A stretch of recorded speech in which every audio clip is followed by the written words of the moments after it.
जय हिंद दोस्तों, जय हिंद बच्चों।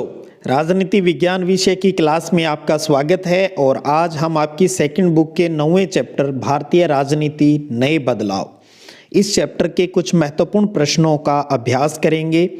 चलिएगा अब स्टार्ट कर लेते हैं। आप भी साथ में आंसर दीजिएगा और अपना मूल्यांकन कीजिएगा। आज का पहला प्रश्न है, इंदिरा गांधी की हत्या के बाद प्रधानमंत्री कौन बने? ऑप्शन राजीव गांधी, नरसिम्हा राव, मोरारजी देसाई या वीपी सिंह। ऑप्शन आपके सामने हैं। इंदिरा गांधी की हत्या कब हुई? 1984 में। उनकी हत्या के बाद किन्हें प्रधानमंत्री बनाया गया? उनके बेटे राजीव गांधी को। बहुत अच्छा प्रश्न है। राजीव गांधी, इंदिरा गांधी की हत्या के बाद देश के प्राइम मिनिस्टर राजीव गांधी बने थे। चलिएगा अगला प्रश्न, दूसरा प्रश्न है, 1984 के लोकसभा चुनाव में कांग्रेस पार्टी को कितनी सीटें मिली थी?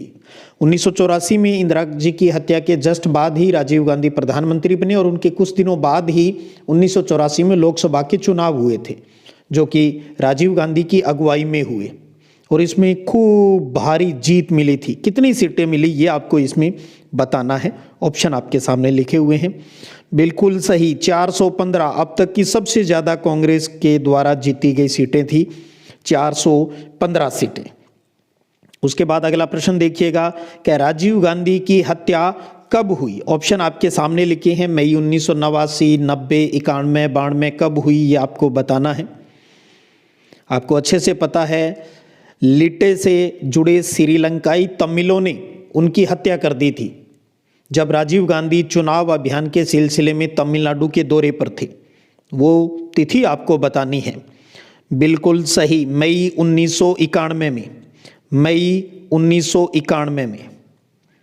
अगला प्रश्न देखिएगा, राजीव गांधी की मृत्यु के बाद कांग्रेस पार्टी ने किसे प्रधानमंत्री चुना? कांग्रेस की तरफ से आगे जाकर कौन प्रधानमंत्री बना? हालांकि बीच में और पार्टी की सरकारें भी बनी, लेकिन प्रश्न पर गौर कीजिएगा। राजीव गांधी की मृत्यु के बाद कांग्रेस पार्टी ने किसे प्रधानमंत्री चुना? ऑप्शन आपके सामने लिखे हैं। सोनिया गांधी, नरसिम्हा राव, मनमोहन सिंह, राहुल गांधी। आपको बताना है कब मृत्यु कब हुई? मई 1991 में। और उनके बाद जब भी कांग्रेस को मिला सरकार बनाने का न्योता तो वो बने नरसिम्हा राव, पीवी नरसिम्हा राव। बिल्कुल अच्छा। किन वर्षों में गठबंधन की सरकारें बनी? किन वर्षों में गठबंधन की सरकारें बनी ये बताना है। ऑप्शन आपके सामने लिखे हैं। 1989, 1999, 2004। बिल्कुल सही, सभी में। 1989 के बाद ही तो भारत के अंदर गठबंधन का जो सिस्टम है वो स्टार्ट हो गया था, गठबंधन की राजनीति स्टार्ट हो गई थी। अगला प्रश्न देखिएगा कि निम्न में से किस प्रधानमंत्री का कार्यकाल सबसे कम समय का रहा? ऑप्शन आपके सामने लिखे हैं। चंद्रशेखर, अटल बिहारी वाजपेयी, नरसिम्हा राव जी, राजीव गांधी। इनमें से कौन से हैं ये बताना है। चंद्रशेखर आपको पता है नवंबर 1990 से जून 1991 तक रहे थे। अटल बिहारी वाजपेयी जी को बारे में बताना है। उसके बाद नरसिम्हा राव जी हम बात कर चुके हैं, पूरे 5 साल निकाले थे 91 से लेकर 96 तक। और राजीव गांधी उससे पहले ही रह चुके थे 5 साल के लिए 1984 से। और सबसे कम समय में बिल्कुल सही, अटल बिहारी वाजपेयी 13 दिन तक प्रधानमंत्री रहे थे जब पहली बार बीजेपी की सरकार बनी थी। अल्पमत की सरकार थी। मई 1996 से जून 1996 के बीच सिर्फ 13 दिन प्रधानमंत्री रहे थे, तो सबसे कम कार्यकाल है वो अटल बिहारी वाजपेयी का। अगला प्रश्न है कि भारत के किस प्रकार का पार्टी सिस्टम विकसित हुआ है? एकल पार्टी, द्विपार्टी, बहुपार्टी, पार्टी विहीन। बहुत ही सिंपल सा प्रश्न है, उत्तर दीजिए आप कौन सा है। बिल्कुल सही, बहुपार्टी सिस्टम। एक से ज़्यादा पार्टियां यहाँ पर चुनाव लड़ती हैं और कोई भी चुनाव जीतकर सरकार बना सकता है। एकल पार्टी बना सकती है सरकार, गठबंधन की सरकार बन सकती है, तो बहुपार्टी सिस्टम है। उसके बाद एक और प्यारा प्रश्न, सुपर डुपर इंपॉर्टेंट क्वेश्चन, मंडल आयोग का अध्यक्ष कौन है? ऑप्शन आपके सामने लिखे हुए हैं, बहुत ही आसपास के है, ये बताइए। बीएन मंडल, बीपी मंडल, ये बीपी मंडल है, डीएल मंडल, आरएन मंडल, ये बताना है। तो मंडल आयोग के अध्यक्ष आपको याद होगा, नाम है उनका बिंदेश्वरी प्रसाद मंडल आ रहा है अभी बार बार जुबान पर, बिंदेश्वरी प्रसाद मंडल। बिंदेश्वरी प्रसाद। तो क्या हुआ शॉर्टकट नाम? बीपी मंडल। ध्यान दीजिएगा, बीपी मंडल। बीपी मंडल। मंडल आयोग के अध्यक्ष कौन थे? बीपी मंडल, बिंदेश्वरी प्रसाद, जो कि दूसरा पिछड़ा वर्ग आयोग था, उसके अध्यक्ष थे। अगला प्रश्न है, निम्न में से कौन कभी प्रधानमंत्री नहीं रहे? ऑप्शन आपके सामने लिखे हैं, देखिएगा। सोनिया, मनमोहन सिंह, नरेंद्र मोदी, चंद्रशेखर, कौन नहीं रहे? सबको पता है अच्छे से, सोनिया गांधी है, वो अभी तक प्रधानमंत्री नहीं बने। विदेशी पीयर होने के कारण शायद ही कभी सौभाग्य मिले। अगला प्रश्न है, मंडल आयोग की सिफारिशों को किसने लागू किया? मंडल आयोग की सिफारिशें किसने लागू की? आपको पता है 1990 के अगस्त में किसकी सरकार थी जब इसको लागू किया गया, इनकी सिफारिशों को? राजग सरकार, सैप्रंग सरकार, राष्ट्रीय मोर्चा सरकार या वाम मोर्चा सरकार? तो बिल्कुल सही, राष्ट्रीय मोर्चा सरकार। 1990 अगस्त राष्ट्रीय मोर्चा सरकार थी। राष्ट्रीय मोर्चा सरकार यानी वीपी सिंह जी थे भाई उस टाइम, वीपी सिंह जी के टाइम में ये हुआ। उसके बाद अगला प्रश्न है कि इंदिरा साहनी केस का संबंध निम्न में से किस विषय से है? आपके सामने ऑप्शन लिखे हुए हैं, बताइएगा इंदिरा साहनी केस का संबंध किस विषय से है? बिल्कुल सही, पिछड़ा वर्ग के आरक्षण से संबंधित है, पिछड़ा वर्ग आरक्षण से। अगला प्रश्न है कि भारत में राष्ट्रीय व क्षेत्रीय राजनीतिक दलों को कौन मान्यता प्रदान करता है? राष्ट्रपति, निर्वाचन आयोग, संसद या प्रधानमंत्री? तो चाहे राष्ट्रीय पार्टियां हो चाहे क्षेत्रीय राजनीतिक पार्टियां, मान्यता कौन देता है? निर्वाचन आयोग। 1950 में बना इलेक्शन कमीशन, इसकी जिम्मेदारी होती है परमिशन देने की। उसके बाद में अगला प्रश्न है कि निम्न में से सुमेलित है, ये बताना है आपको भी सही सुमेलित है वो कौन है? यानी एक तरफ गठबंधन के नाम दिए और सामने भी किस पार्टी का गठबंधन है ये बताया गया। पहला है राष्ट्रीय मोर्चा, जनता दल और क्षेत्रीय दलों का, ये बिल्कुल सही है। राजग, राष्ट्रीय जनतांत्रिक गठबंधन, जिसको हम एनडीए कहते हैं, तो ये बीजेपी और क्षेत्रीय दल का है, ये सही है। सैप्रंग, यूपीए की सरकार, जिसको कहा जाता है संयुक्त प्रगतिशील गठबंधन, ये कांग्रेस और क्षेत्रीय दल, ये भी सही मैच है। तो इसका मतलब सही ऑप्शन क्या हो गया? उपरोक्त सभी। तो राष्ट्रीय मोर्चा, जनता दल और क्षेत्रीय दलों का गठबंधन था। राजग और सैप्रंग आपको पता है ये भी चलते ही रहे हैं लंबे टाइम तक संगठन, एनडीए और यूपीए। तो एनडीए भाजपा और क्षेत्रीय दलों का और यूपीए है वो कांग्रेस और क्षेत्रीय दलों का, तो सभी सही है इसमें। अगला प्रश्न है, नई आर्थिक नीति के प्रावधानों की शुरुआत किसके समय हुई? गौर कीजिएगा, नई आर्थिक नीति के प्रावधानों की शुरुआत की बात आई तो नरसिम्हा राव, एचडी देवगौड़ा, इंदिरा गांधी, राजीव गांधी, कौन सा प्रधानमंत्री रहा उस टाइम? शुरुआत की बात आ जाए तो ध्यान रखिएगा राजीव गांधी का नाम ही आएगा। राजीव गांधी के टाइम में नई आर्थिक नीति के प्रावधान हैं वो लागू होने स्टार्ट हो गए थे, और किन के टाइम पूरे तरह से लागू किए गए वो पीवी नरसिम्हा राव है। तो इस प्रश्न में शुरुआत पूछा है तो उसका उत्तर राजीव गांधी हो जाएगा।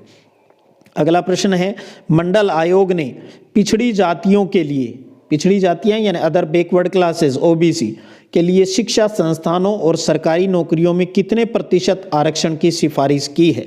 ऑप्शन आपके सामने लिखा है। मंडल आयोग का संबंध आपको पता है पिछड़ी जातियों को लेकर आरक्षण के लिए था।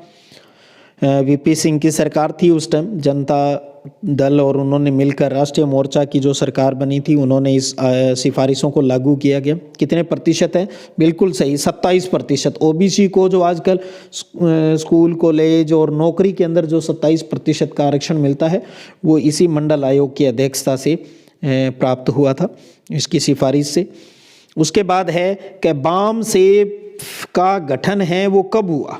बामसेफ का गठन, बामसेफ, एक तो आप ध्यान रखिएगा बामसेफ का पूरा नाम, पहले भी हम इस पर चर्चा कर चुके हैं, backward and minority communities employees federation. आपको इसका गठन बताना है, 70, 72, 75, 78। तो बिल्कुल सही, बामसेफ का गठन है वो 1978 में हुआ था, 1978। और यही आगे जाकर आपको पता है बहुजन समाज पार्टी में कन्वर्ट हो गया था। चलिए अगले प्रश्न की बात करते हैं, साथ में आप कमेंट करते रहें और लास्ट में अपना स्कोर भी बताना है भी आपको टोटल आज कितने मार्क्स प्राप्त हुए। Bahujan Samaj party, BSP, Bahujan Samaj party का गठन कब हुआ ये बताना है। और आपको पता है बहुजन पार्टी के संस्थापक कौन रहे हैं? कांसीराम। बहुजन पार्टी समाज पार्टी है उसके जो स्थापना करता है उनका नाम है कांसीराम। कब हुई थी स्थापना? बिल्कुल सही, 1984 में। 1984 में। 1978 में क्या हुआ था? 1978 में हमने अभी जाना बामसेफ का गठन हुआ था। 1980 में बीजेपी आई थी। 1972 में दलित पैंथर्स, याद आ रहा होगा आपको, दलित पैंथर्स, क्योंकि दलित पैंथर का जब पतन होता है तब बामसेफ आता है और बामसेफ के बाद में दलित शोषित समाज संघर्ष समिति बन जाती है। फिर आगे बहुजन समाज पार्टी का उदय हो जाता है कांसीराम के नेतृत्व में। ये सारी कहानी हम पहले ही समझ चुके हैं। उसके बाद अगला प्रश्न है कि किस वर्ष के बाद की अवधि को कभी कभार कांग्रेस के पतन और भाजपा के अभ्युदय की भी अवधि कहा जाता है? आपको ये बताना भी कांग्रेस का पतन और भाजपा के जन्म की कहानी किसके बाद से है वो स्टार्ट हो जाती है। ऑप्शन आपके सामने लिखे हुए हैं, इनके हिसाब से बताना है। बिल्कुल सही, 1989। 1989 के बाद कांग्रेस बुरी तरह से पराजित होती है। जो कांग्रेस जो प्रकृति की बात करते थे वो सिस्टम खत्म होता है और बीजेपी का जन्म होता है। यानी जन्म का मतलब 1980 में जन्म हो चुका है, लेकिन सीटें धीरे धीरे बढ़नी स्टार्ट हो जाती है और बीजेपी भी सरकार है वो बनाती है। उसके बाद अगला प्रश्न देखिएगा, क्या देश में 16वीं लोकसभा का गठन कब हुआ था? 16वीं लोकसभा का गठन कब हुआ ये आपको बताना है। बहुत प्यारा प्रश्न है। सबसे पहले तो आपको बता दूं, वर्तमान में 17वीं लोकसभा चल रही है अभी। 17वीं लोकसभा के चुनाव हुए थे 2019 में। तो 16वीं के कब हुए? फिर 2014 में, 15वीं के 2009 में और 14वीं में लोकसभा में 2004 में। 14वीं लोकसभा 2004 में गठित हुई, 15वीं 2009 में, 5-5 साल बाद पूरा कार्यकाल निकला। 16वीं 2014 में और 17वीं 2019 में। तो इस प्रश्न का सही उत्तर 2 नंबर हो गया। तो ध्यान दीजिए, 2014 से 19 तक और 19 से आगे अब 23 तक ये बीजेपी की सरकार चल रही है। यहाँ पर नरेंद्र मोदी प्रधानमंत्री है। 2004 और 2009 में कांग्रेस की सरकार थी, यूपीए की सरकार थी और मनमोहन सिंह जी उस टाइम देश के प्राइम मिनिस्टर रहे हैं। ये नई आर्थिक नीति की बात जब हम पीवी नरसिम्हा राव से जोड़ते हैं तो उनके टाइम में जो वित्त मंत्री थे ये मनमोहन सिंह जी ही थे। उसके बाद अगला प्रश्न है कि कार सेवकों द्वारा अयोध्या स्थित बाबरी मस्जिद का ढांचा कब गिराया गया था? बाबरी मस्जिद का जो ढांचा है वो कब गिराया गया, ये चीज़ आपको बतानी है। बाबरी मस्जिद का ढांचा, अब तो ये समस्या सोल्व हो गई है, राम मंदिर का निर्माण हो रहा है, लेकिन शुरुआत में ये कार्य कैसे क्या हुआ वो तारीख आपको बतानी है। बिल्कुल सही, दिसंबर 1992 में कार सेवकों द्वारा बाबरी मस्जिद का ढांचा गिरा दिया था। अगला प्रश्न है कि बीपी मंडल ने किस पिछड़ा वर्ग आयोग की अध्यक्षता की थी? बीपी बिंदेश्वरी जो प्रसाद मंडल की बात आती है, उनके गोत्र मंडल के नाम पर इसका नाम मंडल आयोग कहा जाता। आपको बताना है भी ये पिछड़ा वर्ग आयोग कौन सा था, पहला, दूसरा, तीसरा, चौथा, कौन सा?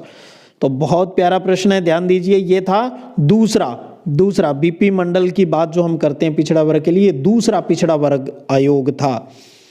उसके बाद अगला प्रश्न देखिएगा, प्रश्न है कि कालक्रम के अनुसार निम्न में से कौन सी घटना सबसे बाद में हुई थी? बहुत प्यारा प्रश्न है। 4 घटनाएं आपके सामने हैं, वो लिखी हुई है, इन घटनाओं को देखिए। अब पहले प्रश्न समझ लें, कालक्रम के अनुसार कौन सी घटना सबसे बाद में हुई? तो इसका मतलब इन घटनाओं की तिथि यानी सन आपको याद होना चाहिए। स्प्रिंग सरकार के गठन की बात करें, यूपीए का गठन सबसे पहले कब हुआ था? 2004 में हुआ। जनता दल के गठन की बात करें तो जनता दल का जो गठन हुआ वो हुआ 1988 में। राजग सरकार का, एनडीए की सरकार कब आई थी? एनडीए की सरकार आई थी 1998 में। इंदिरा गांधी की हत्या कब हुई? 1984 में। ये प्रश्न सीधे नहीं होते, इन्हें ये कंपटीशन में भी आते हैं इस तरीके से, तो इसके कंसेप्ट पता होना चाहिए। तो अब प्रश्न पे आ जाएं, हमें चारों घटनाओं की तिथि अब ध्यान में है कब कौन सी हुई, तो सबसे बाद में कौन सी हुई? तो इसका मतलब सबसे पहले इंदिरा गांधी की हत्या, फिर जनता दल का गठन, फिर राजग एनडीए का गठन, फिर यूपीए का सबसे लास्ट में हुआ। तो सबसे बाद में घटना कौन सी हुई? ये हुई स्प्रिंग सरकार का, यानी यूपीए का गठन हुआ 2004 में। तो इसका सही उत्तर क्या हो गया? ऑप्शन संख्या 1 हो गई। चलिएगा, ये थे आज के अपने इम्पोर्टेंट 22 क्वेश्चन। अब आप ने अच्छे से भाग लिया, उसके लिए बहुत थैंक यू आपका। और अपना मिशन अब की बार 90 पार उसको अचीव करके रहेंगे।